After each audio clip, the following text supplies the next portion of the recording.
So the Raiders, they went and they released their 2019 first round pick safety Jonathan Abram. And you see it right away as a Jets fan. My instinct is, oh my God, every released player, right? You got to come to the Jets. It's a rule. But why has that been my instinct? Well, because for the past 5 or 6 seasons, that's how we've lived.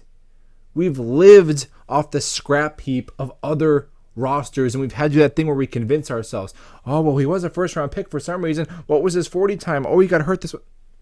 No. The Jets don't need to sign a bad safety from a last place football team.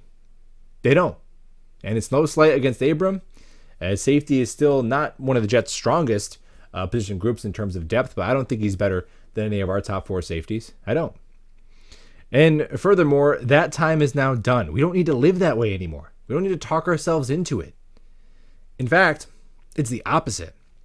Remember in training camp cut down time, right? The sky was falling. The world was over because we cut Jason Pinnock. Oh my God. I was a Pinnock truther. I thought he had a chance to be the starting free safety of the New York Jets this year.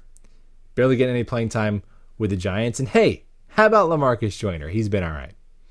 And the Jets actually, if you remember, led the entire NFL in players that they had let go that were right away snapped up by other teams. And it was kind of a catch-22. It's like, all right, well, are the Jets so deep that even the players we're cutting could be quickly coveted by other teams? Or are we cutting the wrong guys and do we not know what we're doing? Well, really the answer is C, and that roster bubble guys don't really matter a ton in the NFL, honestly. And a lot of those guys have already been cut since they were claimed. But out of the first two, it's definitely that the Jets have more depth at a lot of positions than most NFL teams. I think if you look at injuries notwithstanding, we definitely have a top 10 roster in the NFL in terms of overall talent. Undeniably.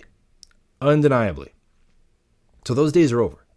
And now it's us having the luxury to let decent players go and then other fan bases panic and Google and see if they could bring them in to play a role for them.